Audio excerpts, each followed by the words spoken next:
Y en Lucas 15 vamos a leer lo que dije que esta semana nos tocaba, la tercera parábola que hay en ese capítulo, que es la llamada parábola del Hijo Pródigo. Ya voy a explicar un poco mejor. Los nombres de las parábolas no las puso ni Yeshua ni los apóstoles. ¿Está bien? La puso, supongamos, Gutenberg, cuando inventó la imprenta, y a la Biblia la dividió con numeritos y versículos, como ya se venía haciendo en algunos lugares, y él o alguno de sus legados, que empezaron con la industria de imprimir, comenzaron a ponerle subtítulos. Y por alguna razón nos ha llegado a nosotros como la parábola del Hijo Pródigo. Forma un corpus con 3 parábolas que hay aquí. Y yo voy a empezar, para recordar lo que vimos la semana pasada, donde estuvieron las 2 parábolas gemelas, la de la oveja perdida y la moneda perdida, con el versículo 1 y 2. Y cuando yo diga entonces, en el 3, le refirió esta parábola, no voy a leer las 2 que estudiamos la vez pasada, sino que me paso al 11. No sé si me expliqué cómo voy a leer. Voy a leer el 15, 1, 2 y 3. Pero cuando yo termine el 3, me paso a leer el 11. ¿Me expliqué? ¿Por qué las otras no? Porque ya las leímos la semana pasada. Y dijimos que nos queda una más, que hoy va a cerrar lo que la semana pasada comenzó. ¿Cuántos estuvieron en la mesa del Señor de la semana pasada? Muévame la mano, sí, bien. ¿Cuántos lograron ver de los que no estuvieron la transmisión? Bien, gracias, gracias. A los que son de faltar, entiendan lo que recién dije, antes que yo lea. No doy sermones temáticos. Usted al estar programado como evangélico, dice, bueno, falté, no sé de qué habrá hablado el pastor, pero ahora el pastor va a hablar de tal cosa. Eso pasa en la iglesia evangélica. Seguramente lo de hoy es mensaje para mí. Eso porque cambian de tema domingo tras domingo. Usted necesita conmigo ver todo el corpus que vamos haciendo de un viaje pasional que está aquí. Porque todas estas parábolas, que después están en los otros 2 evangelios restantes, son parábolas que nacieron en este viaje. Y yo necesito que abra bien su corazón al leer. Comienzo en el nombre del Señor, con el permiso del cielo. Se acercaban a Yeshua todos los publicanos y pecadores para oírlo. Y los fariseos y los escribas murmuraban diciendo, este a los pecadores recibe y con ellos come. Entonces, él les refirió esta parábola diciendo, verso 11, un hombre tenía 2 hijos y el menor de ellos le dijo a su padre, Padre, dame la parte de los bienes que me corresponde, y les repartió los bienes. No muchos días después, juntándolo todo, el hijo menor se fue lejos a una provincia apartada y allí desperdició sus bienes viviendo perdidamente. Le voy a pedir que repita detrás de mí, subraye detrás de mí la palabra. Repita, Padre, bienes, lejos, provincia apartada, desperdició. Y sigo leyendo. Y cuando todo lo hubo malgastado, grite, malgastado, vino una gran hambre en aquella provincia y comenzó a faltarle. Y fue y se arrimó a uno de los ciudadanos de aquella tierra, el cual lo envió a su hacienda para que apacentara cerdos. Y deseaba llenar su vientre de las algarrobas que comían los cerdos, pero nadie le daba. Y volviendo en sí, eso también lo vamos a decir fuerte, grite, y volviendo en sí, dijo, ¿cuántos jornaleros en la casa de mi padre tienen abundancia de pan y yo aquí perezco de hambre? Me levantaré e iré a mi padre y les diré, Padre, he pecado contra el cielo y contra ti. ¿Qué le iba a decir al padre? Padre, he pecado contra el cielo y contra ti. Ya no soy digno de ser llamado tu hijo. Hazme como uno de tus jornaleros. Y levantándose vino a su padre. Y cuando aún estaba lejos, lo vio su padre. Y fue movido a misericordia y corrió y se echó sobre su cuello y lo besó. El hijo dijo, Padre, he pecado contra el cielo y contra ti, ya no soy digno de ser llamado tu hijo. Pero el padre dijo a sus siervos, saquen el mejor vestido y vístanlo. Pongan un anillo en su mano y calcen sus pies. Y calzado y sus pies. Y traigan al becerro gordo y mátenlo y comamos y hagamos fiestas. Porque mi hijo muerto era y ha revivido. Se había perdido y es hallado. Y comenzaron a regocijarse. Y su hijo mayor estaba en el campo. Y cuando vino y llegó cerca de la casa, oyó la música y las danzas. Y llamando a uno de los criados, le preguntó qué era aquello. Él le dijo, tu hermano ha venido. Otra versión dice ha regresado, que es mejor. y tu padre ha hecho matar el becerro gordo por haberlo recibido bueno y sano. Entonces se enojó y no quería entrar. Salió por tanto su padre, ¿quién salió? Y le rogaba que entrase. Mas él respondiendo dijo al padre: he aquí tantos años te sirvo, no habiéndote desobedecido jamás, y nunca me has dado ni un cabrito para gozarme con mis amigos. Pero cuando vino tu hijo, que ha consumido tus bienes con rameras, has hecho matar para él el becerro gordo. Él entonces le dijo: hijo, tú siempre estás conmigo y todas mis cosas son tuyas. Mas era necesario hacer fiesta y regocijarnos, porque tu hermano era muerto y ha revivido, se había perdido y es hallado. Discípulos amados, quiero introducirme en una parábola que todos creemos, me incluyo, conocer. ¿Por qué? Porque pocos de los textos del denominado dogmáticamente Nuevo Testamento ha sido tan citado, tan predicado, tan llevado a la escuelita dominical como la parábola que conocemos, como dije recién, con ese título de parábola del hijo pródigo. O sea que la familiaridad nos hace creer que este texto no es para mí o para usted o para nosotros para ubicarnos. Y yo quiero decirle que la familiaridad con este texto es paradójicamente el mayor obstáculo que vamos a tener hoy para poder escuchar como lo escuchó esta audiencia. Porque esta audiencia, cuando escuchó esta parábola, no lo hizo con la familiaridad que a usted le enseñaron. Porque para todo lector de esta modernidad actual, del siglo XX o siglo XXI, siempre esta parábola se interpreta como el relato de romántico, de un perdón familiar. Se usa generalmente con ese sentido. Pero aquella audiencia del primer siglo, cuando digo aquella audiencia hablo de los que estaban escuchando a Yeshua mientras van hacia la fiesta de Pesaj, camino a Jerusalén, y también los que 40 años después, aproximadamente, están leyendo el Evangelio que Lucas ya ha redactado. Las repercusiones que tiene esto es de alto impacto en aquel tiempo porque quebraba el honor y tenía una repercusión de lo que se podría decir un suicidio social, y ya van a entender por qué. ¿Por qué empecé leyendo los versículos 1? Para que tomamos memoria o hagamos memoria y recordemos que cuando Yeshua cuenta, no describía con ternura una escena doméstica, sino, porque si lo hacemos estamos descontextualizando el texto. Lo que él está aquí es yendo contra los ojos de esos escribas y fariseos que dice que murmuraban por una costumbre que ellos critican: él come con pecadores, versículo 1 y 2. Y todo esto que va a decir es una bomba que él les va a tirar. ¿Por qué? Porque esto que él va a decir habla de algo que ellos comprendían que pasaba a veces en la sociedad que ellos habitaban, en la tierra de Israel especialmente. Y hoy en este estudio quiero proponer que recuperemos, no sé cómo decirlo, el impacto original de este mensaje. Que te abras no para sacar teología simplemente y anotarla, sino que abras tu mente y tu espíritu para que podamos entender que aquí hay una palabra que se repite más que otra. Le han puesto el título La parábola del hijo pródigo, pero no se repite tanto la palabra hijo. Yo a propósito en la lectura le iba remarcando la que más se repite. ¿Cuál es la palabra entonces? Y eso es lo fuerte de esta parábola. Alguna vez, hace años atrás, estábamos allí en el patio, todavía esto no era este santuario, ¿se acuerdan cuando llegábamos? Yo prediqué esto de una manera que no la veía como la veo hoy.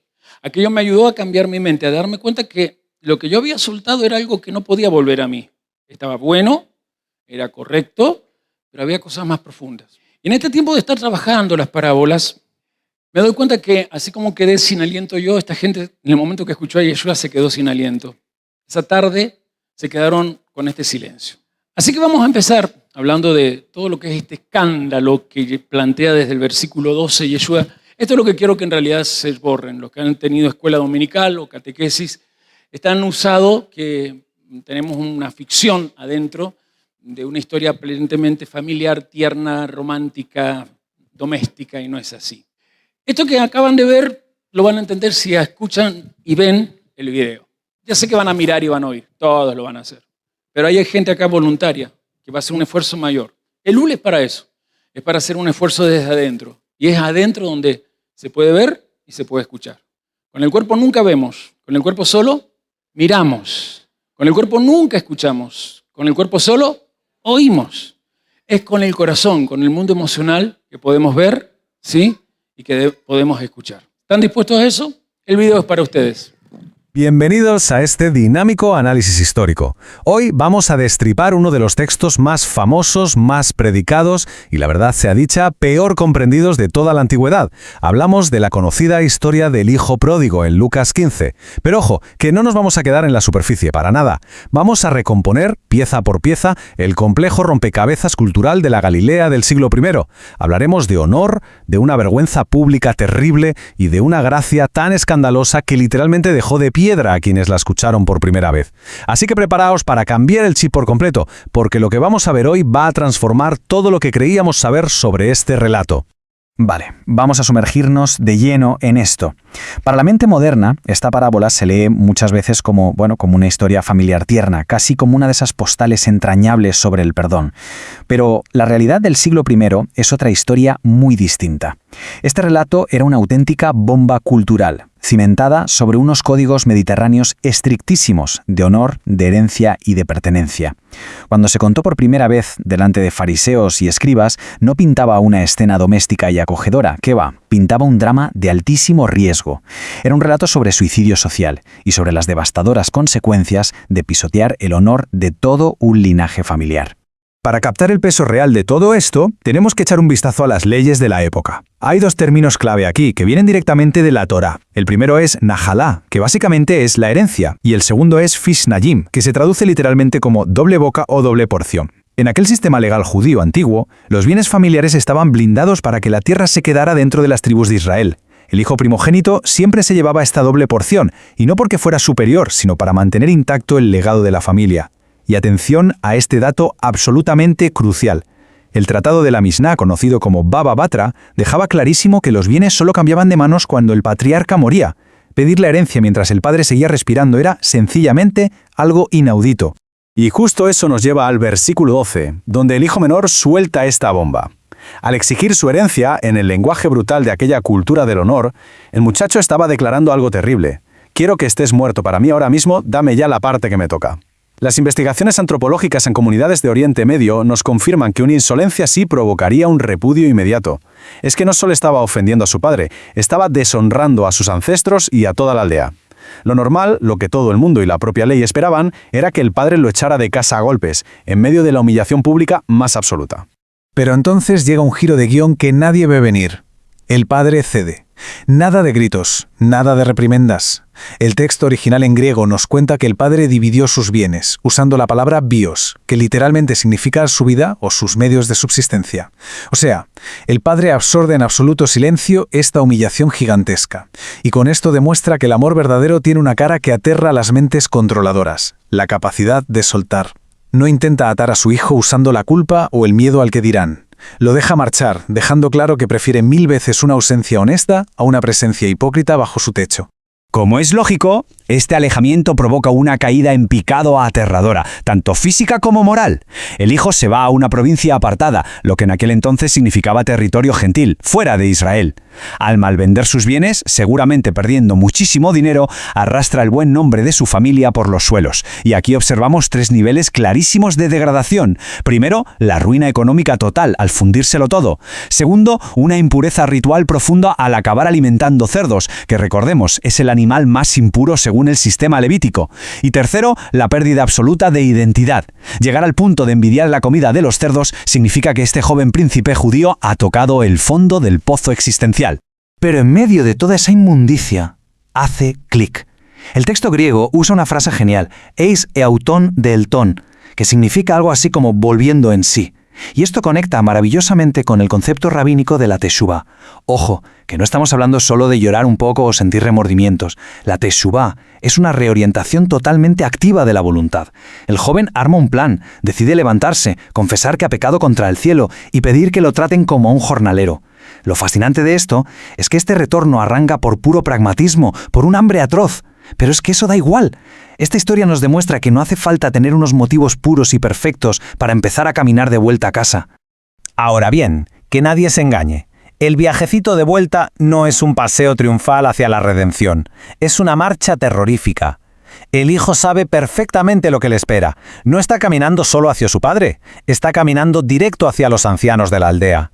Al haber dilapidado el patrimonio sagrado de la familia entre los gentiles, había traído una deshonra imperdonable a la comunidad. Así que con cada paso que daba acercándose a Galilea, el chico no solo sentía los retortijones del hambre, sino un pánico absoluto, al escrutinio, a las miradas de desprecio y a la furia letal de sus propios vecinos, quienes seguramente ya tendrían las piedras listas en las manos para recibirlo. Y aquí entra en juego un concepto histórico vital que le da la vuelta a todo, el kezabzá. Viene del hebreo kachatz, que significa cortar, amputar o arrancar de raíz, de una manera definitiva. Hablamos de una ceremonia de castigo público que pone los pelos de punta, una sentencia basada en la halajá, que estaba perfectamente documentada para cualquier judío que perdiera la riqueza familiar en territorio gentil. Si este joven osaba poner un pie en el pueblo, los patriarcas lo interceptarían al instante para ejecutar este rito, cortando sus lazos sociales para siempre.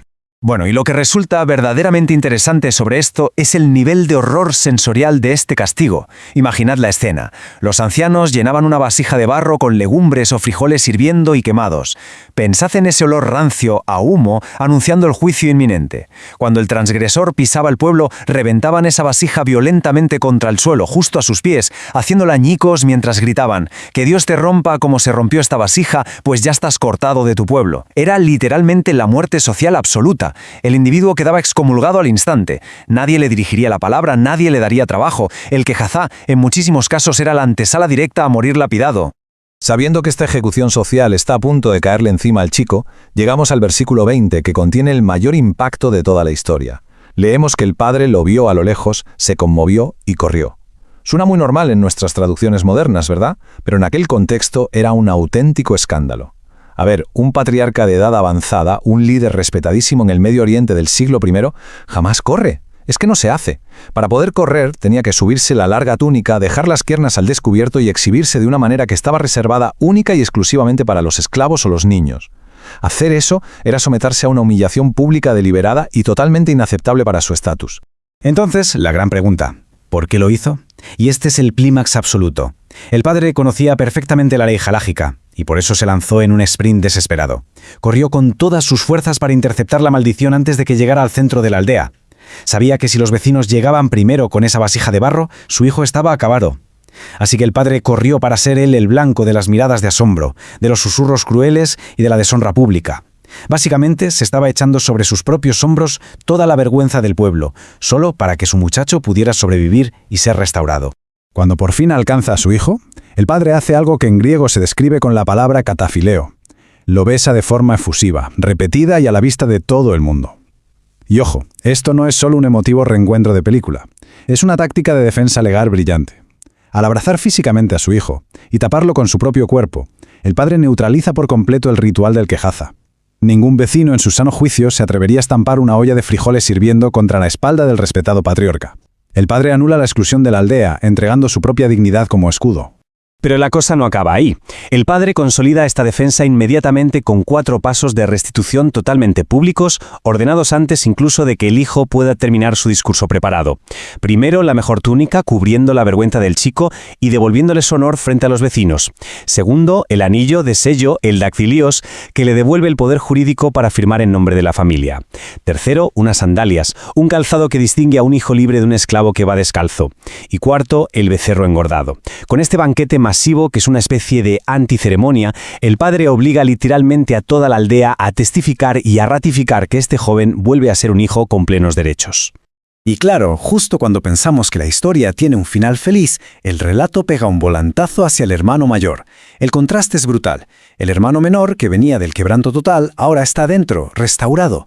Pero el mayor se cabrea y se niega a entrar. Según sus propias cuentas, él ha sido impecable cumpliendo las normas. Es el reflejo perfecto de esa élite religiosa que escuchaba a Jesús. Sí, se ha quedado físicamente dentro de la casa, pero tiene la mentalidad de un mercenario resentido, no la de un miembro amado de la familia. Su rectitud es totalmente estéril, no tiene una gota de alegría y es incapaz de mostrar misericordia. Para sorpresa de la audiencia original, la narración nos deja en suspenso. El padre, humillándose una vez más, sale de su propia fiesta para rogarle a su hijo mayor que entre, pero el texto nunca nos dice si lo hace. La vasija rota de la exclusión fue cancelada a través de un amor sacrificial inmenso, pero el hermano mayor prefiere quedarse fuera, abrazado a su amargo juicio.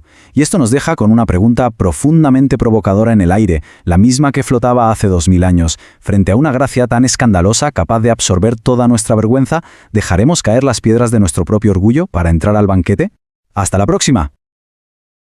Con esa pregunta más el video sería necesario casi agregarle cosas, pero necesito que reforcemos lo que vieron. Más que nada, porque como lo dije recién, no quiero que haya una data teológica en su cabecita, sino que su espíritu abierto a lo que Dios nos va a dar. Comience mirando esto que en el versículo 12 tenemos. Y el menor de ellos dijo a su padre: Padre, dame la parte de los bienes que me corresponde, y le repartió los bienes. Atención, porque tenemos que hablar del primer siglo, las costumbres y los sistemas que usaban. Especialmente el sistema legal. Usted sabe que eso se dice alajot, las leyes necesarias para cumplir con la Torá.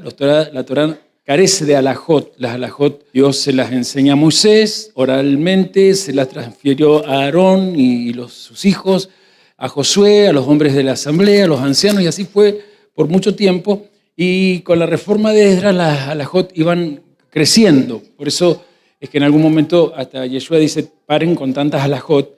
Pero esta nos interesa porque en el siglo I, ustedes saben por la Torah que la herencia, en hebreo, repito, lo que ahí lo pronuncian mal. Lo que pasa es que yo tengo que poner la CH de acuerdo al, no sé cómo es esa normativa, cuando hay una J, pero en realidad suena así, najalá, eso es herencia.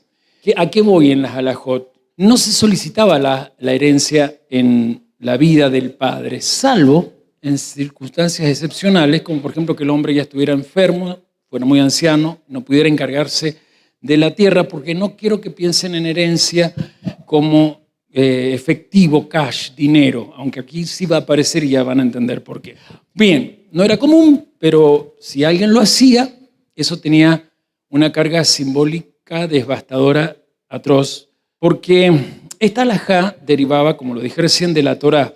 Especialmente, ustedes lo han visto en el libro de Números y también ahora en Devarim, Deuteronomio, la norma que regulaba el traspaso de bienes tribales, ¿sí? Los bienes, el territorio de la tribu, para dar la estabilidad familiar, estabilidad de clan y permitir que la tierra sea siempre redimida dentro de las tribus de Israel y no que una tribu tome lo que es de otra tribu o gente de otros lugares. Eso era especialmente el objetivo por el cual el Eterno a través de Moisés repartió la tierra entre las 12 tribus. ¿Qué pasa con eso?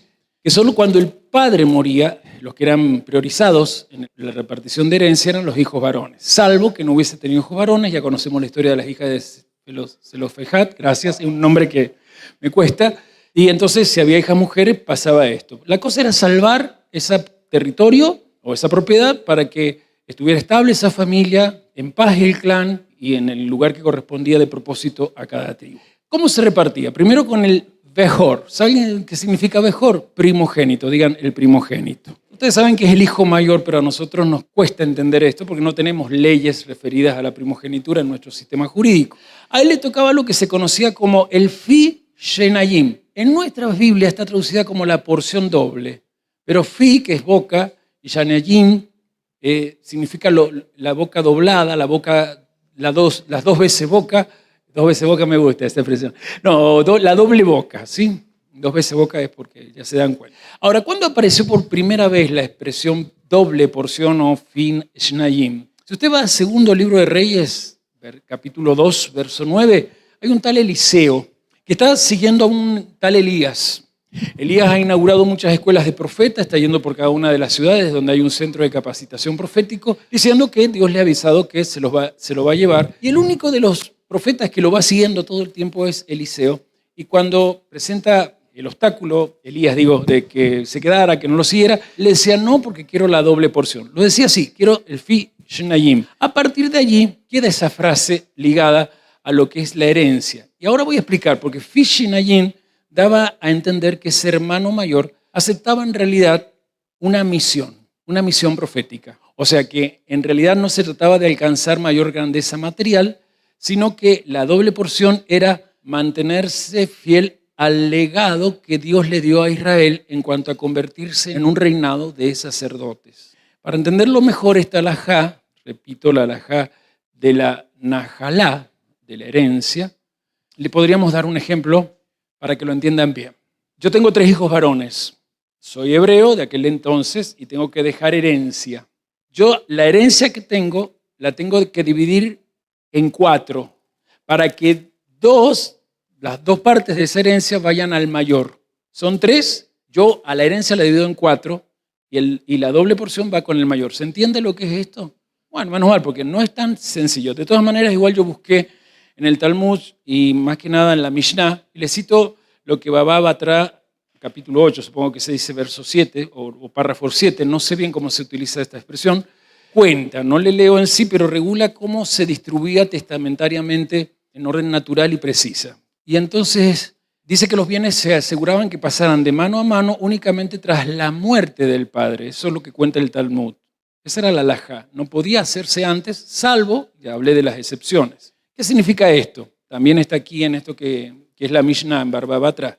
Pedir la porción de la herencia mientras el padre estaba vivo equivalía, en el lenguaje simbólico de la cultura del honor. Nosotros no tenemos cultura de honor. Nuestros abuelos quizás sí.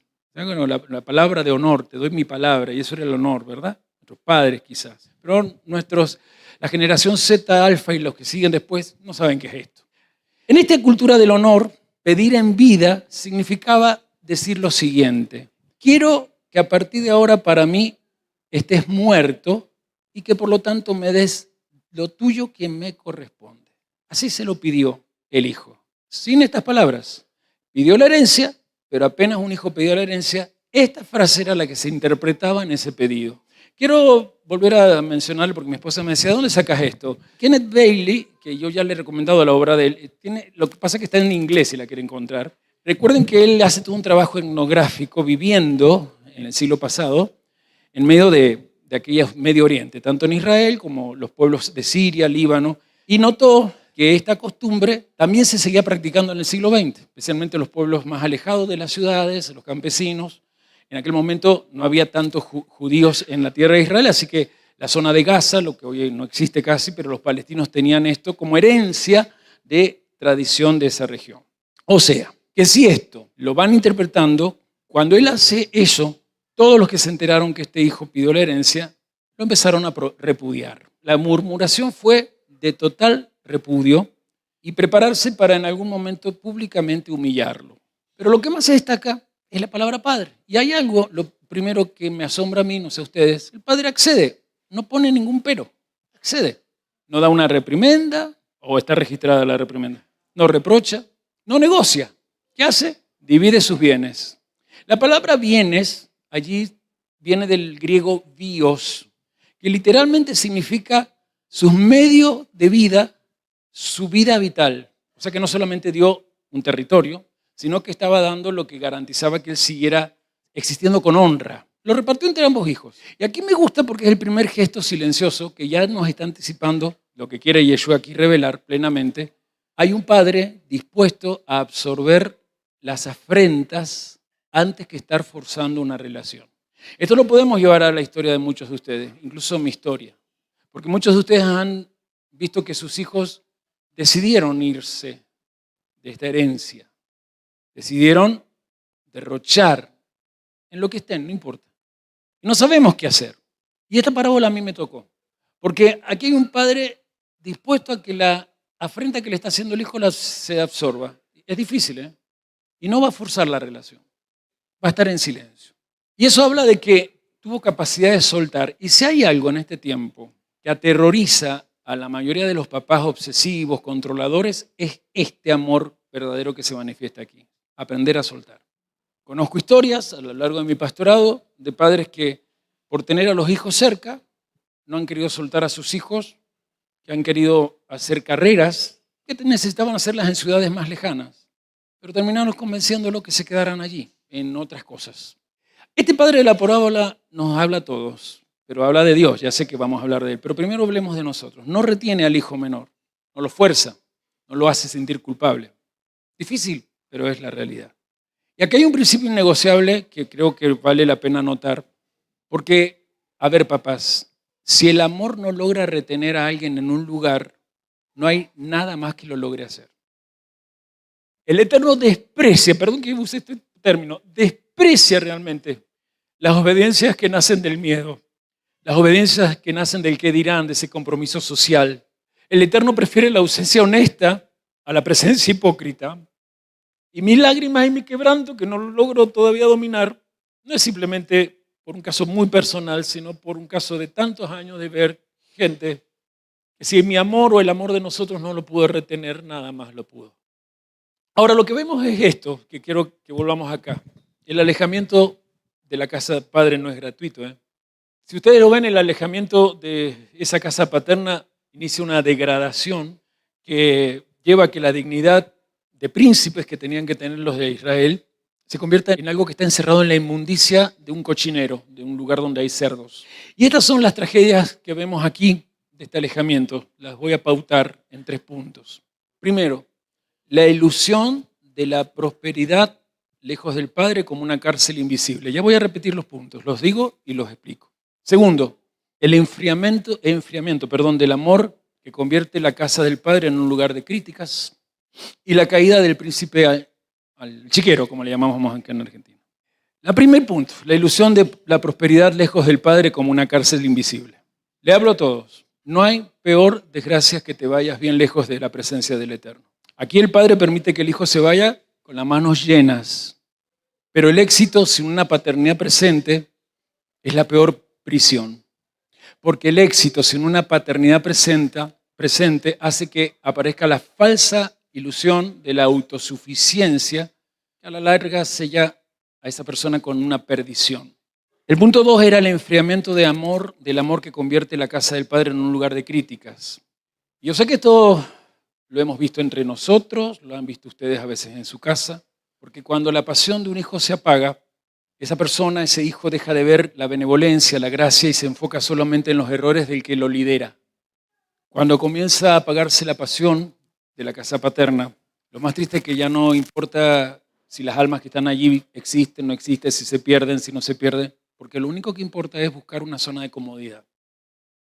Y el tercer punto, un principado que cae al chiquero, un príncipe que terminó en el chiquero. Ustedes saben que para los judíos, o cualquier judío, el cerdo es el animal más abominable de las comidas o de los alimentos no kosher que están en Levítico 11. No sé si vieron la vieron y la escucharon.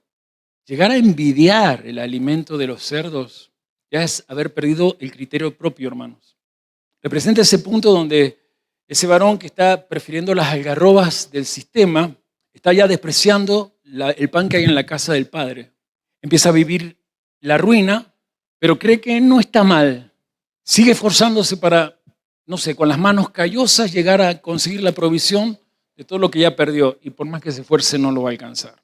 Quiero que analicemos esto con cuidado y a todos se los pido, especialmente a los jóvenes hoy que veo que desde muy pequeños yo los vi crecer y han tomado la decisión de seguir acá, pero algunos han estado dudando. Me alegro de ver a alguien que le dijo a su líder, cuando lo fue a visitar a sus 2 líderes que iba a estar acá, y yo me alegré, porque ese varón cuando era más chico le dije, hay un momento donde el sistema te va a querer hacer abandonar la casa del Padre. Pero me entristece que él es uno de quizás 10 que no están, y cuando hablo de él, hablo de ellas, y hablo de aquí, en este caso, de un joven, pero hablo de jefes de familia, de madres, mujeres, varones. Así que vamos a mirar esta ruptura en el versículo 13 al 16 y lo vamos a analizar. No muchos días después, juntándolo todo, ¿qué hizo? Juntándolo todo, el hijo menor se fue lejos a una provincia apartada y allí desperdició sus bienes viviendo perdidamente. Y cuando todo lo hubo malgastado, ¿qué hizo con todo lo malgastó? De ahí viene el pródigo, ¿sí? Porque pródigo significa derrochón, malgastador. Vino una gran hambre en aquella provincia y comenzó a faltarle. Y fue y se arrimó a uno de los ciudadanos de aquellas tierras, posiblemente era Decápolis, que era una parte que se destacaba por la hacienda de cerdos. Fue uno de los ciudadanos, se arrimó allí, el cual lo envió a su hacienda para que apacentara cerdos. Y deseaba llenar su vientre de las algarrobas que comían los cerdos, pero nadie le daba. Y volviendo así dijo, ¿cuántos jornaleros en casa de mi padre tienen abundancia de pan? Y yo aquí perezco de hambre. El 13 dice, no muchos días después, juntándolo todo, y lo leemos y pasa rápido porque nos lo enseñaron a leerlo mal, El hijo menor se fue a una provincia apartada y allí desperdició sus bienes viviendo perdidamente. Yo le pregunté a mi esposa qué hizo con la herencia y dice, y la juntó y se fue. Así me respondió. ¿Está bien la respuesta? Está mal la respuesta. ¿Cómo juntás terreno para irte? ¿Cómo haces para llevarte terrenos? Él ha heredado tierra. ¿Cómo hizo para juntarla? Muy bien. Alguien diga, la vendió. La vendió. Y no se la vendió a judíos porque los judíos sabían que no la podían ni debían comprar por la Torá. ¿A quién se la vendió? A gentiles. Alguien que diga, Ahora decirle, entonces, si escuchaste que él lo dijo decirle, viste que no era tan como vos creías. Acá empezamos a ver un texto que marca una progresión deliberada hacia lo que yo llamaría el abismo de Misrayim, de la oscuridad. El hijo reúne todo, la expresión griega es que liquidó literalmente su porción de tierra y probablemente, dicen los etnógrafos, la vendió, por lo que había en el siglo I, a un gentil. Y eso ya aumentaba la afrenta, o sea, se adicionaba a la afrenta que él ya le había hecho al honor familiar. O sea que ese joven no solo hirió el corazón de su progenitor, sino que hay algo peor, deshonró su linaje ancestral. La comunidad vio que no solamente despreciaba al padre, sino que por él se podía morir todo ese pueblo, como se habían muerto los padres de la gente de ese pueblo, los abuelos, los bisabuelos, y así hasta llegar a algunos de los ancestros que estuvo en el Sinaí. Fue una región lejana, tierra de gentiles, exégetas dicen que era Decápolis. Y allí dice azotos, ese es el griego. Le viene pródigo, azotos se te dice malgastó, derrochó, prodigó, pero en realidad así se traduce. Allí esparció su sustancia viviendo perdidamente. Porque el malgastar no tiene que ver con dinero que se va, tiene que ver con esencia que se pierde. Y recién cuando sobreviene el hambre, él se ve obligado a buscar cómo en ese sistema sobrevivir y le ofrecen apacentar cerdos. Recuerden Levítico 11:7, que es donde se marca que el cerdo es el animal más inmundo. Y viene la envidia. Tiene tanto hambre que ni siquiera puede comer de las algarrobas que los cerdos comían. No sé si ven la degradación que está describiendo Yeshua. Primero, ha perdido todo, diga, degradación económica. Después, está contaminándose con lo puro, diga, degradación ritual. Degradación ritual. Y acá hago una aclaración. Venimos tanto de la iglesia evangélica con que el religioso que le gusta el ritualismo. Mire, el ritualismo es el que hace rituales por rituales mismos, pero los rituales sí son necesarios. O sea que cuando se contamina de lo impuro, pierde su condición de estar uniendo el cielo y la tierra. Y viene el de una tercera parte, perdió identidad. Porque si ya abandonaste la tierra, que es la que Dios te ha encomendado y tiene santidad, abandonas el pueblo que habla del linaje que tenés, es porque ya también abandonaste la Torá. Cuando te querés ir de un lugar donde se enseña la Torá es porque la Torá ya no vale nada para vos. Quizás porque nunca has conocido un padre que corra hacia vos.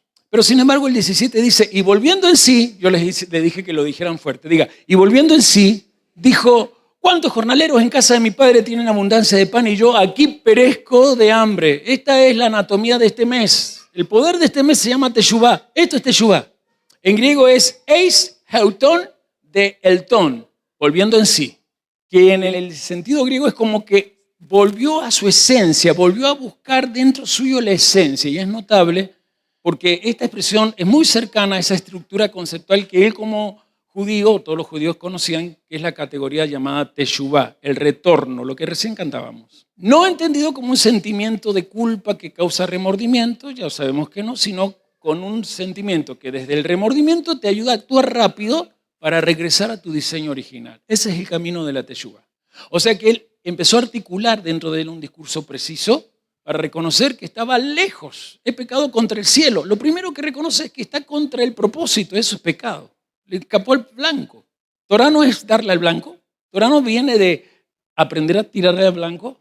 La Torá no es la ley que los evangélicos dicen que no hay que cumplirla porque ya Cristo la pagó. Cristo lo que pagó es el precio de estar lejos, de estar en contra del cielo. He pecado contra el cielo y dice delante de ti. He pecado contra el linaje, contra mi fe. Porque cuando te vas de un lugar que te enseñan que la fe viene como don de Dios desde Abraham, Isaac y Jacob, vos te estás perdiendo el poder que hizo que los cielos y la tierra, según dice Hebreos 11, aparecieran de la nada, simplemente por la palabra. Te estás perdiendo la posibilidad de ser un varón o una mujer sobrenatural, con poderes sobrenaturales. En la luna nueva un muchachito se me acercó, pequeño él, y me gustó la pregunta que me hizo. ¿Cómo haces para cuando le pones las manos a la gente saber lo que están pensando? Y le dijo, si se llama palabra de conocimiento, es un don que da el Espíritu Santo. ¿Te gustaría tenerlo? Me gustaría. Entonces crece en el Señor y un día el Espíritu Santo te lo va a dar. ¿Cómo me gustaría que eso viniera de muchos jóvenes y aún los que son joviales y no jóvenes de edad? Porque la honestidad exegética que estamos haciendo exige señalar algo aquí. Y voy a hablar de algunos comentaristas notaron esto. Ellos dicen que el texto no resuelve si esta teshuvá también la va a hacer el hijo, este hijo que se ha ido, genuinamente. O sea, no alcanza a resolverse si él siente mal por la moralidad que ha llegado a adquirir o meramente es pragmático, es decir, motivado por la desesperación del hambre que está pasando y por la constricción que ese hambre le hace sentir. Algunos otros, discutiendo estos comentaristas, dicen, bueno, una no escapa de la otra. A veces te tienen que pasar cosas muy duras para que tu espíritu se mueva, querer regresar al diseño original. Y yo creo que eso va. O sea que esta ambigüedad aquí no es un descuido que Yeshua esté dejando en la narración, sino que lo hace deliberadamente. La parábola no hace depender la acogida del Padre de que estés perfecto o puro para que el Padre diga, bueno, regresa. No. Nuestro Dios no espera primero un examen de conciencia con sello del ángel Gabriel para que puedas volver a Él. La parábola habla que el Padre corre al encuentro y esa es la figura que quiero que destaquemos. El Hijo empieza a caminar de regreso. ¿Se acuerdan que el sábado pasado hablábamos de, en el caso del género masculino, el pastor salió a buscar la oveja, ¿sí?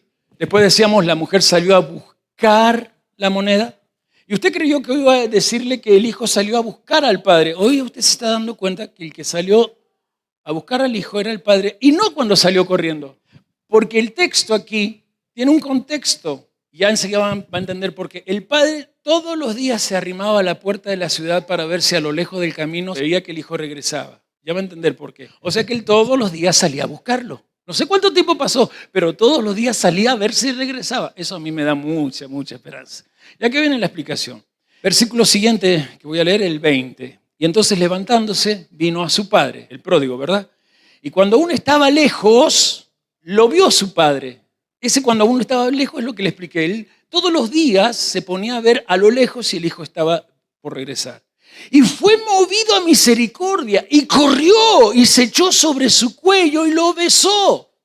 Aquí el misterio que tiene el relato no está en esa piedad del Padre, como a veces nos han enseñado aplicándolo a Dios con nosotros, sino el énfasis de Yeshua es la urgencia desesperada que tiene ese patriarca de iniciar una carrera. Porque no sale corriendo como yo lo enseñé alguna vez, porque a mí me lo enseñaron así, corriendo contento a darle la bienvenida. Hasta en los seminarios de vida, cuando he trabajado esta parábola, lo he enseñado así. No salió a dar bienvenida, salió a salvarle la vida, porque había una costumbre, una alajá aterradora, una sentencia lágica de esa época que se llamaba, ¿alguien anotó? Digan detrás de mí, el quesasá. Digan todos, quesasá.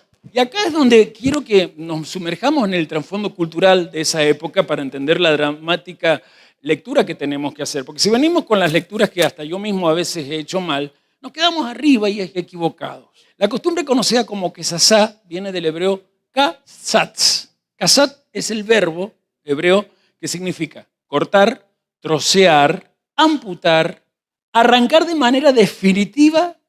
Y era eso, era una ceremonia pública destinada a aquellos que habían cruzado la frontera de eso que era imperdonable, porque él no va contra el honor del padre y de su familia, sino que va contra la dignidad del nombre revelado en la Torá y la dignidad de ser portador de la instrucción de Dios. ¿Cuál era la costumbre? Cuando un joven judío malgastaba su herencia viviendo entre los gentiles, los que no eran judíos, y luego pretendía regresar, los ancianos de la ciudad también estaban atentos a eso. Recuerden que en la puerta de las ciudades se sentaban los shoftim. Por eso lo estoy relacionando con shoftim. El Espíritu Santo es maravilloso porque ni imaginé que no íbamos a estar así. Y los shoftim también estaban atentos.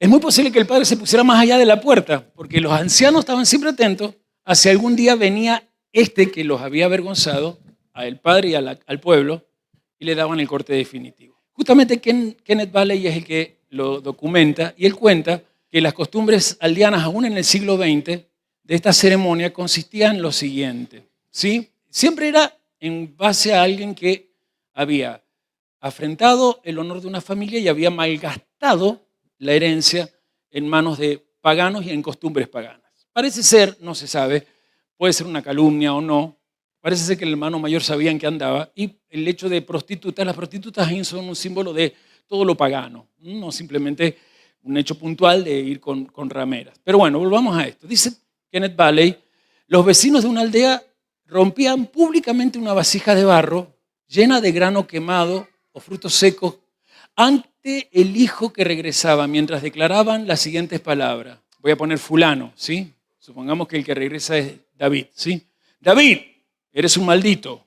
Que Dios hoy te rompa, como acabamos de romper esta vasija, pues ya estás cortado, casats, de este pueblo. Y a partir de ese momento, el joven comenzaba a ser una especie de paria. Si bien no existía la calificación de paria, para los que no saben qué es paria, han visto películas de la India. En la India está dividida por castas sociales, ¿sí? Desde los brahmanes, que son los más blancos, los más ricos, ¿tá? Y va hasta las clases más bajas, que no me acuerdo de las 4 categorías. Pero, atención, en el caso de la India, cuando alguien de este clan se casa con alguien de un clan mayor, los hijos que nacen de esa pareja o matrimonio, primero que no es bendecido por ninguna familia del clan, pero los hijos que nacen se llaman paria, no tienen derecho a casa, no a comida, a nada. Son esos hindúes que usted ve que van por la calle, que duermen en la calle, que defecan en la calle, que viven de la piedad de alguien. ¿Sí? Eso significa paria. En Israel no existía ese concepto, pero sí existía la idea de que al menos si decidía quedarse en ese pueblo, se iba a morir de hambre. Y si se iba a otro lugar, porque los pueblos se comunicaban, en cualquier lugar de la tierra de Israel no le iban a dar residencia ni hospitalidad. Voy a explicar los elementos del rito como lo Vale lo explica, a ver si ustedes se dan cuenta de la manifestación sensorial del rechazo que empezaba a ocurrir. Vamos con esa vasija de barro y las legumbres.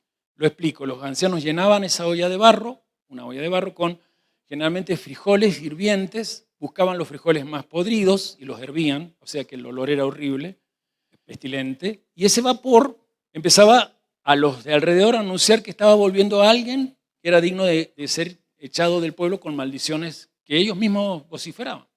Entonces venía el acto de ruptura. El transgresor, cuando ya iba entrando al pueblo, se encontraba con los ancianos más el pueblo detrás, y ellos a esa vasija se la rompían delante de los pies. Y ese estruendo provocaba esa sensación.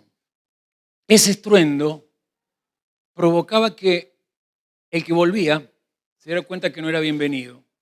Tus vínculos con este pueblo ya no existen. Ese era el mensaje del ruido. ¿Y saben qué era lo último? Ese mensaje hablaba, ya estás muerto. No tenés esencia para nosotros, no tenés razón. Si te quedás, viene la lapidación. Por eso Yeshua está diciendo esto, porque los fariseos saben bien esto. Y los fariseos están hablando justamente contra Yeshua porque se junta con pecadores. Y Yeshua le dice esta parábola porque ante esta situación, el hijo no solamente temía por la reacción de su padre, el mayor miedo que ese hijo tenía era volver a su aldea. Y pienso, con ustedes en voz alta, debe haber algunos que tienen miedo de volver a esta aldea. Porque quizás, y enseguida lo amplío, hay gente que quiere tirar la jarra con olor a pestilencia porque ya habló mal y o desea que no vuelva. Ahora miren esto, y cuando aún estaba lejos lo vio su padre y fue movido a misericordia y corrió, digan corrió, y se echó sobre su cuello y lo besó. Y aquí está el centro de gravedad de nuestro mensaje hoy, porque es el centro de gravedad de la parábola en sí, y lo vieron. O sea, un patriarca de edad avanzada, si era cabeza no solamente del clan, si él se ponía en la puerta es porque tenía también, era cabeza de familia, si él se ponía en la puerta a esperar al hijo es porque posiblemente era parte de los jueces, de los shoftim. Es muy posible, nada más que por eso tenía derecho a ponerse más allá. Ahora, el correr no era digno para ellos. Era una humillación pública para un patriarca levantarse la túnica, mostrar sus muslos y salir corriendo. Eso era normal, que los esclavos tenían túnicas cortas y mostraban sus muslos, los niños tenían túnicas cortas, pero los mayores, especialmente los patriarcas, nunca. El padre corre, o sea, él conoce esa ley alágica, porque es parte de los shoftim seguramente, y por eso, cuando ve al hijo, no solo se emocionó, ¡ay, volvió! ¡Qué lindo ver al hermano fulano! Él está haciendo una estrategia de preservación, de protección, de cuidado. Y a veces necesitamos ver cómo está tu estrategia de cuidado. Recuerdo un varón, voy a hacer un paréntesis aquí, de buen corazón él, complicado para que su entendimiento racional se abriera a los cambios de la palabra, de doble ánimo en muchas cosas. Creo que influía mucho su mujer, que era más líder de toda esa cantidad de hijos que tenían, pero había un don en él. Cuando alguien faltaba, venía y me decía, apóstol, he sentido ir a la casa de fulano. Y al siguiente Shabbat, el fulano estaba allí. Era como un hombre que tenía la estrategia de saber correr. Pregunto, porque necesito que presten mucha atención, en vez de distraerse en esto, a este texto, porque Lucas tiene una intención, desde la intención de Yeshua, y dice que el padre corre mientras el hijo está, ayúdenme, aún lejos, digan todos, aún lejos. O sea, antes que él atraviese la puerta y alcance el centro de la aldea donde los vecinos lo van a alcanzar y le van a tirar y romper la vasija, antes de eso, el padre decide interceptar el quesasá. Es el padre el que corrió para convertirse en el blanco de las miradas, en el blanco de esas miradas que hablaban de alguien que deshonró. Él dice, si lo miran a mi hijo así es porque me miran a mí así. El padre lo cubre con abrazo, lo toma y en ese momento tomó la vergüenza de todo ese pueblo que esperaba romper la vasija. Diga, el padre llegó primero. Más fuerte, el padre llegó primero. Se interpone entre ese hijo y el veredicto, que es legal, y al abrazarlo dice que lo catafileo. Adriel, ¿puedes venir? Lo vio y lo catafileo, porque dice que lo abrazó y lo besó. Pero la palabra catafileo no es lo besó, sino que hizo esto, miren.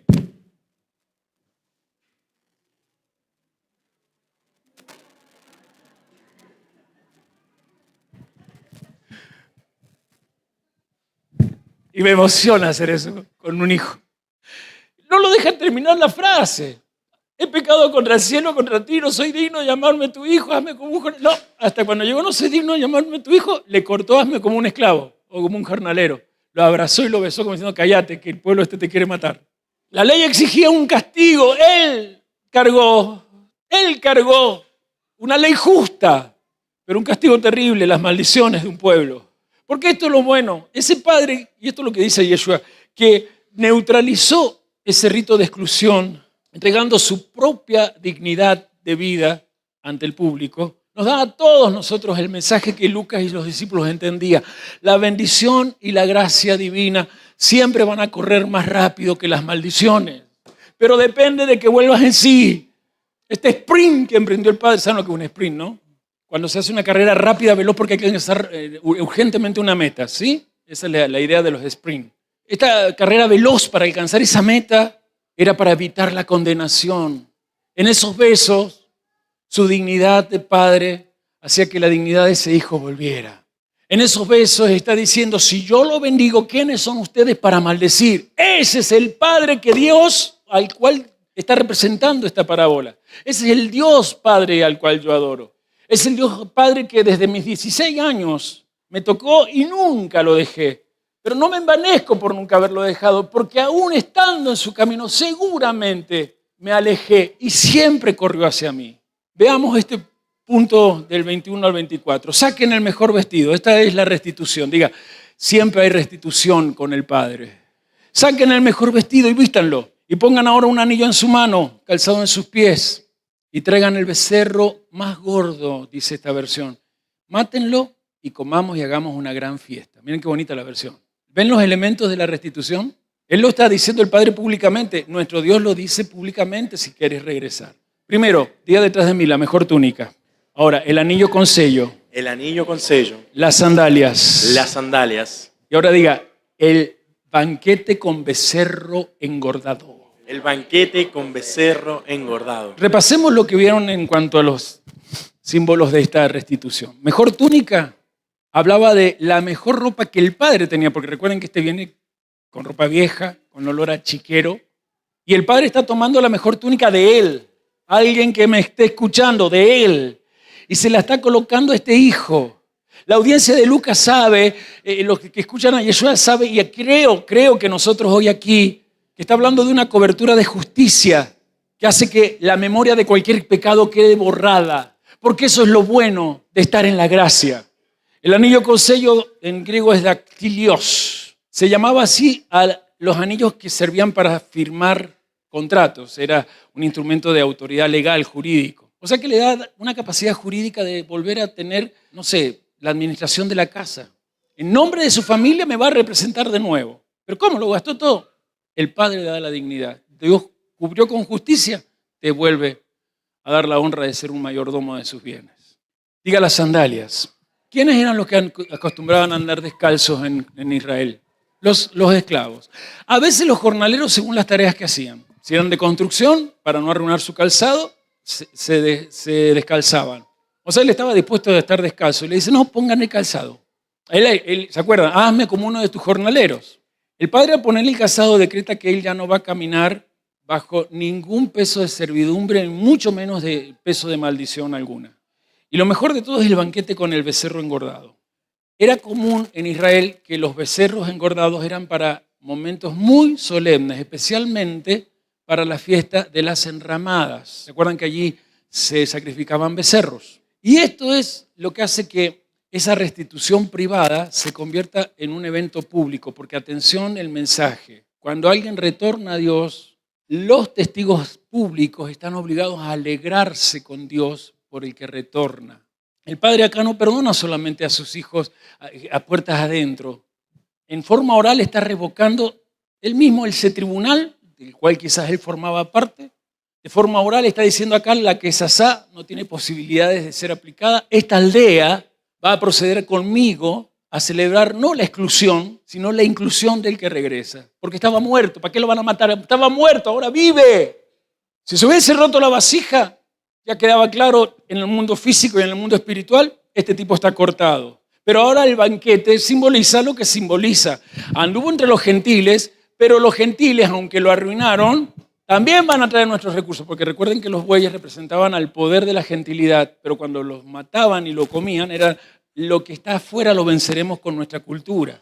Nuestra cultura tiene una capacidad, la de reconciliar y desde ahí restaurar.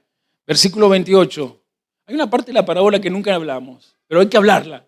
Se enojó y no quería entrar. ¿Quién? El hermano mayor, diga el hermano mayor. El hermano mayor. Algunos se acordaron de Dibu, ¿se acuerdan? Mi hermano mayor era así, o menor. Bueno, acá es mi hermano mayor. Se enojó y no quería entrar. Salió, por tanto, ¿quién? Su padre, otra vez. Y le rogaba que entrase. En las predicaciones populares, aún en las mías, este versículo es como que ni se lee. Acá se terminó el mensaje. Pero no puedo terminar acá. Con lo que estamos aprendiendo tengo que continuar con todo lo que hemos leído. Acá aparece un personaje que no da cualquier dato. ¿Quiénes son los que están escuchando primordialmente esta parábola? ¿Para quiénes Yeshua cuenta estas tres parábolas? ¿Quién es la audiencia? Versículo 2. 1, 2, 3, vamos. Escribas y fariseos, fariseos y escribas. No es a los publicanos y pecadores. Están allí, pero no es para ellos. Ellos están escuchando, pero no es para ellos.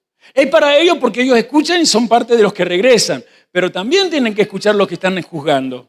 Los que se autojustifican, porque el hermano mayor es el que tiene su propia contabilidad racional de cómo es su alma. Y esto, perdón, va a dolerle a algunos.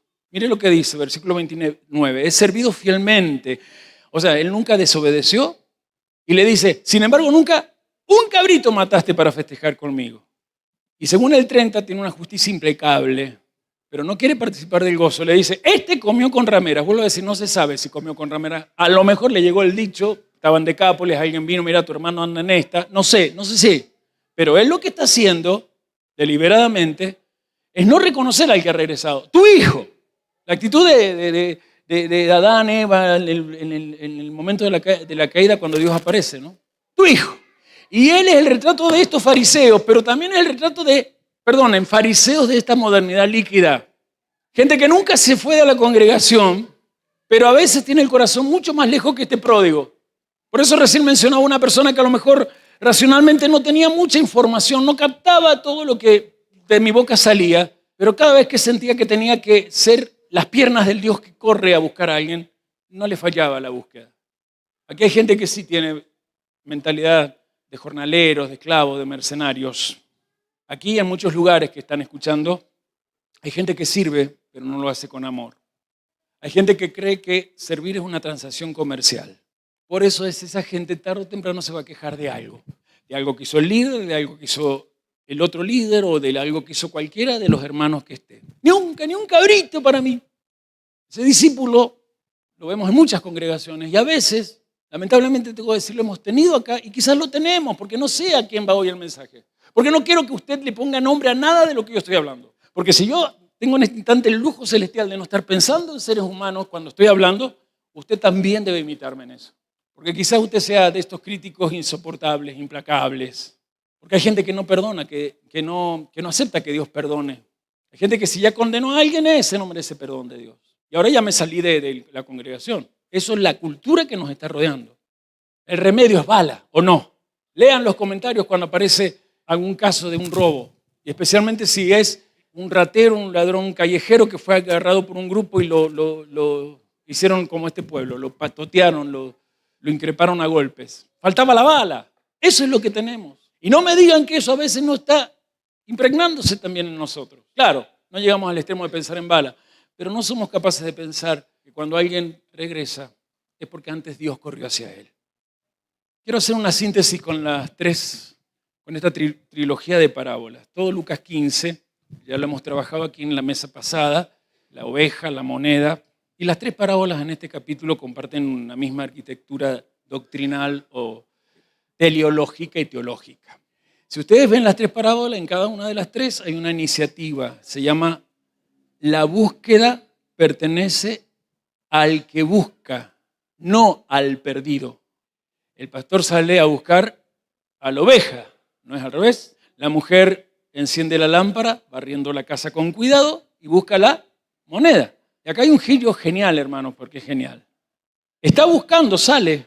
No necesita ir a la ciudad donde está, porque el encuentro es, yo salgo a buscar. Y si él regresa, yo voy a correr, porque cuando todavía está lejos, él salió corriendo a abrazarlo. Y eso ya es búsqueda también. Esta es la intensidad de progresión.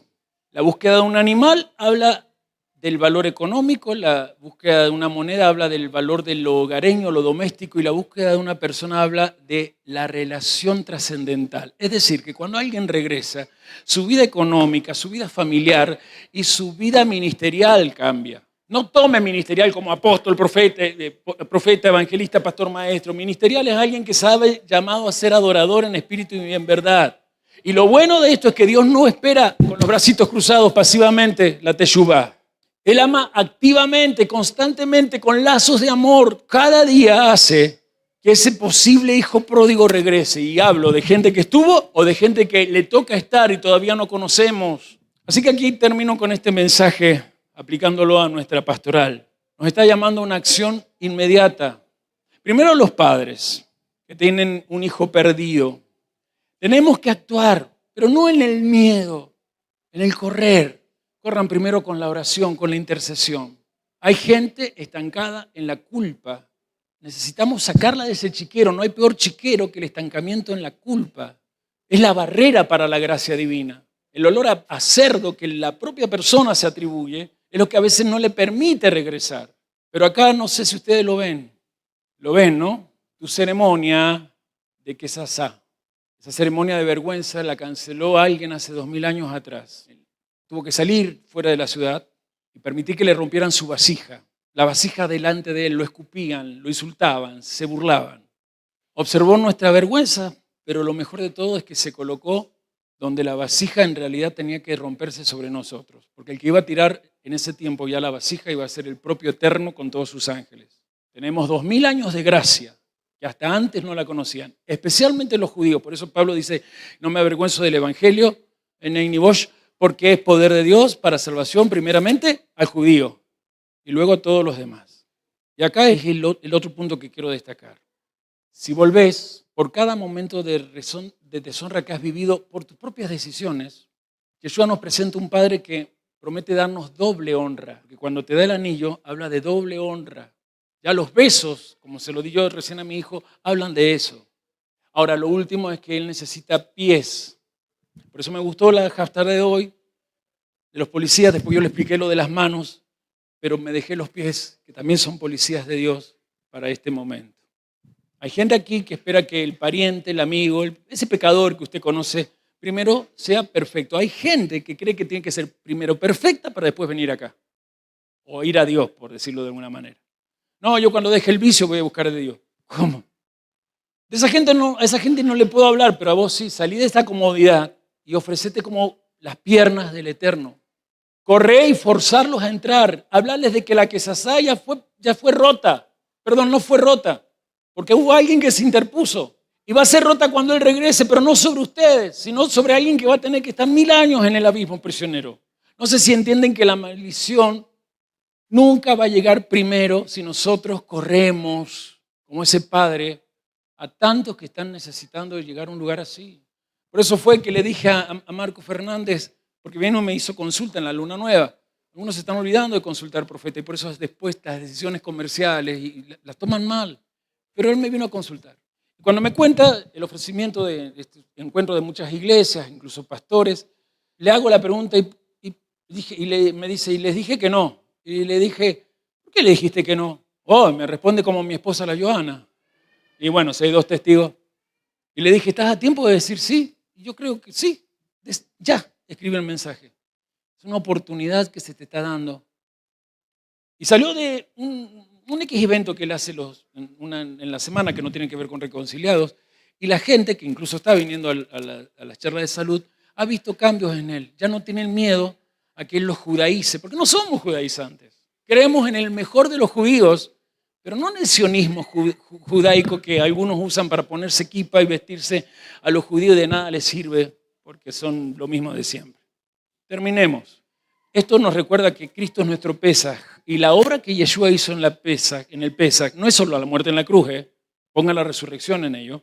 Proclama que ya no hay nada pestilente esperándote. La olla de frijoles podridos y hervidos no te está esperando para ser rota. Ya no hay forma que las maldiciones obstaculicen tu regreso al Padre. No sé si entienden. Esto nos recuerda que el juicio ya fue pagado, que hubo un sustituto y que el camino al banquete está abierto.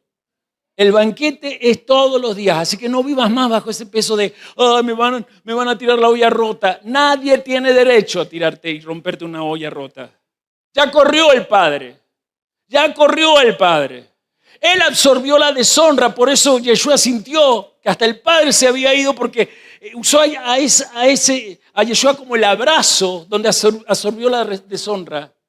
Y en este cierre nos está invitando a cambiar por la túnica de la justicia. La mejor túnica que puedes tener es ser justificado. Sentirte seguro de la salvación. Hermanos, no tengo mucho más que decir, sino que ya es hora de entrar al banquete. Y a mí me gusta este banquete. Con mucha tristeza, en esta semana nos juntamos con el Consejo Pastoral a mirar a los hermanos que decidieron irse, que despreciaron la honra que da la mesa. Pero oramos, porque aquí cualquiera que quiera regresar tiene el derecho a hacerlo. Porque si hay algún hermano mayor, mientras yo esté vivo, aún yo como padre apostólico me voy a acercar y le decir, dale, si tu hermano estaba muerto y ahora vive, es el momento. Aquí está el banquete de cada Shabbat, que espera que corras más a buscar a muchos que no están aquí. No hablo de los que se fueron, sí hay que buscarlos, quizás regresen solos. Hablo de los que Dios te pone, de esa silla vacía que hablábamos hace sábados atrás, que tiene que tener un nombre. Ese empleador, ese patrón, ese cliente, ese pariente, ese vecino, tiene que estar en estas mesas, tiene que ser la meta tuya, tus hijos. Y no la tengas con que tus hijos están condenados, tus hijos son dignos de esta mesa. El banquete está servido, el banquete está listo. El que lo quiera tomar, haga silencio, por favor, y medite esto en su corazón.